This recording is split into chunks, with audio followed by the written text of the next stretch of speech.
Be extremely careful about what your kids watch on YouTube. My kids watch a lot of YouTube. I'm not afraid to admit it. Sometimes I need a break. Sometimes I need to cook dinner. Sometimes I want to hide in the closet for 15 minutes and cry my eyes out.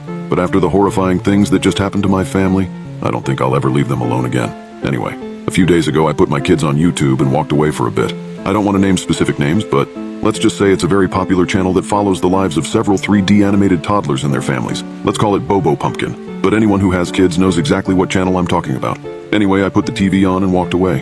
I just never could have imagined that this would soon turn into my worst nightmare. As I prepared dinner, however, I heard some strange audio coming from the TV. It sounded like the Wheels on the Bus song, the specific version from Bobo Pumpkin I'd heard dozens of times, except weirdly distorted, like it was being played back at half speed.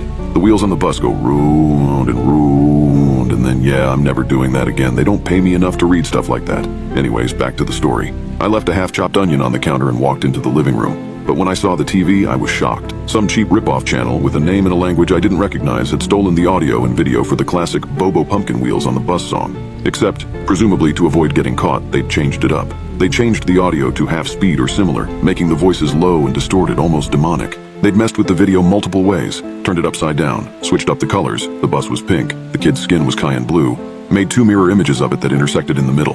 These changes didn't happen all at once, but sequentially. A few seconds of upside down, then a few seconds of weird colors. When I finally got over my shock, I immediately grabbed the remote and flipped it off. The kids didn't seem to care one way or the other, but I was thoroughly creeped out. I knew something about this was deeply wrong. A few days passed. I kept a closer eye on the kids while they watched YouTube, but the video didn't come up again. I assumed that was the end of it. I was wrong. On Tuesday, after putting dinner on the table, I called to the kids. "Johnny, Amelia," I called. "Dinner's ready." No response. Ugh, these kids never listen to me. "Johnny, Amelia, where are you?" Silence. I charged up the stairs, ready to yell at them for not replying to me. But when I poked my head into Johnny's bedroom, he wasn't there. Amelia wasn't in her bedroom either. My heart began to pound. "Johnny? Amelia?" But then I heard it. The horn on the bus goes beep, beep, beep. That distorted, half-speed audio from the video, coming from my bedroom. I burst into my room, and sure enough, I found them both sitting on my bed, watching that cursed video on my TV. "Johnny, Amelia!" They didn't move. They just stared at the screen, eyes glassy, bright colors flashing over their faces, almost like they were hypnotized. I grabbed the remote and turned the TV off. They slowly turned towards me, sleepy almost, like they were just waking up. "Didn't you guys hear me?" I asked. Amelia shook her head. Johnny just stared. "Come on, dinner's ready." But as we sat down to eat, a horrible feeling grew in the pit of my stomach. That night after the kids went to sleep, I uninstalled the YouTube app from both TVs. There was plenty to watch on Disney Plus, and there was even that new Bobo Pumpkin show on Netflix. They'd have to just live without it for a while. After cleaning up downstairs and locking up, I took a bath. I sunk into the warm water, taking deep breaths, entering relaxation mode. But only 10 minutes later, I heard something coming from the other side of the door. Music. I strained my ears, listening. It was muffled enough that I couldn't make out the singing, but from the pitch I knew exactly what it was. I got out of the tub, wrapped a towel around myself, burst into the bedroom. The horn on the bus goes beep, beep, beep. I ran over to my phone, charging on the nightstand. Sure enough, it had YouTube open and was playing the video.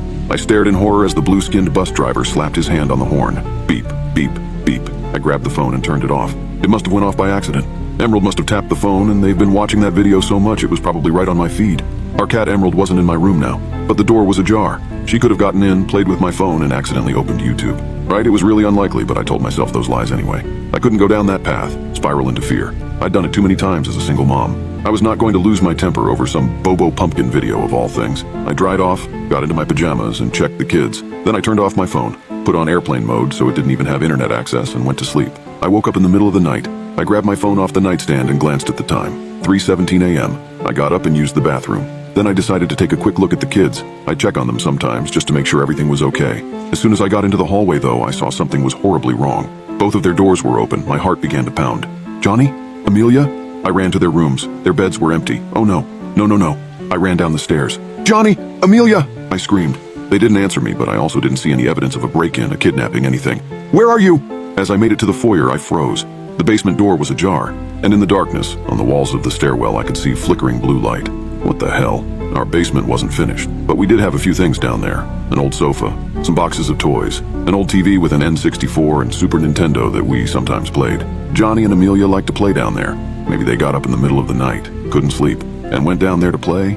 I opened the door and stepped down onto the first step. The wood creaked underneath me. "Johnny? Amelia?" I called. Nothing. My heart pounded. I felt weak, sick. I charged down the stairs, my hand slipping over the banister. Halfway down, I heard it. "The daddy's on the bus, go, I love you." That distorted half-speed audio from the video. I ran down the stairs. Johnny and Amelia were sitting there, on the cold floor, in front of the old TV. It was playing the video. What the heck? The TV down here was only connected to cable. It had no way of connecting to the internet. No way of getting to YouTube. Johnny, Amelia. They didn't move. I watched in horror as the upside-down daddy gave his son a hug. And then the video flipped back up and their skin turned bluish-green. "I love you," said the warped, distorted audio. Static rippled across the image. Johnny and Amelia stared at the TV, barely moving. The bright colors reflecting in their eyes, their mouths hanging open, hypnotized. I ran over to the plug and yanked it out of the outlet. The TV flickered off with a staticky whoomp sound. They slowly turned towards me. "You're not supposed to be down here, it's the middle of the night," I shouted. "Sorry, Mommy," Amelia said. "Why? Why do you want to watch this stupid video?" They didn't say anything. "How did you even get it to play on here?" Amelia got up, then Johnny. Without a word, the two of them started up the stairs. I flicked off the lights and ran up after them. I put them back to bed. Then I went back to my bedroom and tried to fall back asleep, but I couldn't. There must be some sort of hidden message in the video, some sort of weird covert hypnosis, something to make the kids keep replaying it. I'd read articles that the actual Bobo Pumpkin channel itself was addictive and overstimulating, with its earworm songs and bright colors. Maybe this corrupted version was like that, but on overdrive. Or maybe it was some hidden whispering or images that imprinted on the viewer's subconscious. I grabbed my phone, opened YouTube, and played the video. I studied it, staring at the grainy compression artifacts, the switched colors, the smiling 3D family with their oversized heads and perfect smiles. But there didn't seem to be any sort of horrible images or audio added. The song had been slowed down and the video had been edited to be upside down. Color swapped, all kinds of things like that. But nothing stuck out as sinister. After 5 watches, I turned the phone off and went to sleep. I hoped that would be the end of it. I was wrong. In the morning, while the kids were still sleeping, I unplugged all the TVs. I crept down the hall past their closed doors and headed downstairs, completely disconnecting the TV in the living room, and then the basement. They couldn't watch that stupid video anymore, but unfortunately the damage had already been done. I heated up their breakfast and called for them. "Johnny, Amelia!" They didn't come downstairs. Calling them down from bed only worked about half the time under normal circumstances, and they were probably super tired this morning. I started up the stairs to wake them up for school, but when I opened their doors, my heart dropped through the floor. Amelia was lying there in bed, but she wasn't asleep. Her eyes were open. She was staring straight up at the ceiling, her pupils jittering back and forth, as if she were watching something. "Amelia!" I screamed. I grabbed her shoulders, gently shook her. "Amelia!" Nothing. When I burst into Johnny's room, it was the same thing. He was lying there on his side with his eyes open, staring straight at the wall, his pupils moving slightly back and forth as if he were watching something projected on the blank wall.